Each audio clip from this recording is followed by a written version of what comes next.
the Eagle, Khabib Nurmagomedov. It's been a while since we've seen you in the octagon. How's this time off served you? Have you improved anything in specific and getting some time away from the cage, being able to reflect? Yeah, I improved a lot in training and outside. A little bit hard when we wait to court decision, but 100 years we live, 100 years we have to learn. With the suspension, not being able to come back, was that hard for you?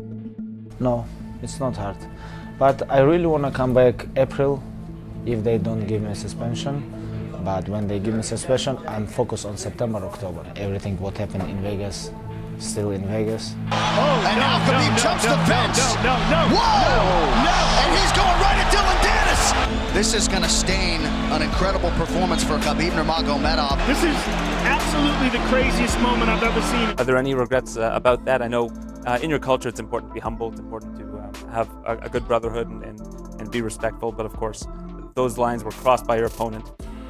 You said that your dad was going to smash you when you got back to Dagestan. My father gonna smash when I go home because I know he's gonna smash me. Any regrets about what happened, and how did your dad react? No, like my dad react like he is not support these things. I know. If my dad was in my corner, I think I never do this.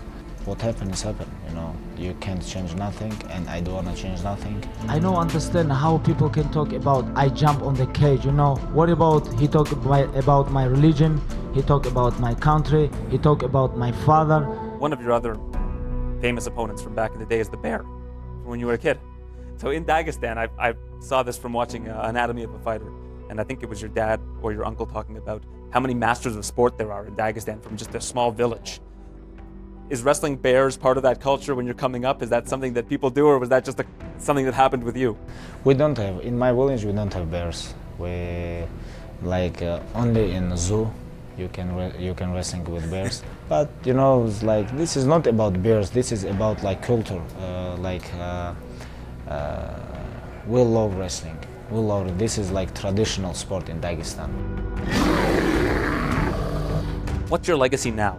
And when you retire, what do you want your legacy to be in the future? How can you make your current legacy even bigger? Honestly, I don't think too much on future. Right now, I have opponent, and I want to focus on my opponent. All the like every fight is like new fight. I don't think like I have 27 and all. Now I have to be like 28 and all. I never think like this. They put me with like best fighters in the world. You know, that's why I'm always focused on like one opponent, step by step. I'm from Canada, we're with TSN, and the best fighter ever might be Georges St-Pierre. He's somebody you've talked about a lot in the past. Yes, my opinion too is best athlete who ever competed in UFC. And that's why you want to challenge yourself against him one day. One day, Georges St-Pierre is somebody who appeals to you. Why George? Because George already was like welterweight champion, middleweight champion, and I know if you want to come back, he want to fight in lightweight championship, and he can make weight, and he's not very big. He's like maybe he's 190, 195. A lot of lightweights more than him, and I think he can make weight this, and it's gonna be a great fight. If I fight with him, if I defend my title with him, like for legacy, like even for him or even for me, it's gonna be a great fight. Georges St-Pierre! How long have you dreamt of fighting him? When you watched him coming up, you're a lot younger than him. You're about like nine years younger. Yeah. So how old? He's 38? 38, yeah, or he's going to be 38 this year.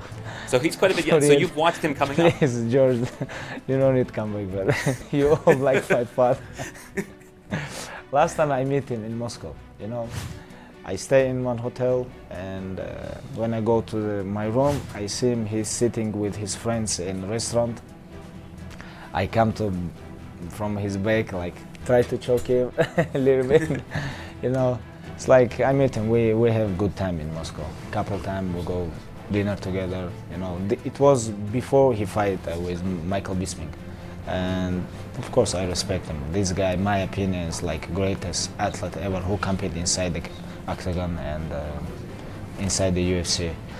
Him and Fedor is like two greatest. It's my opinion. And like if you wanna fight, he can come back. But if you're 38. You have to enjoy with his age.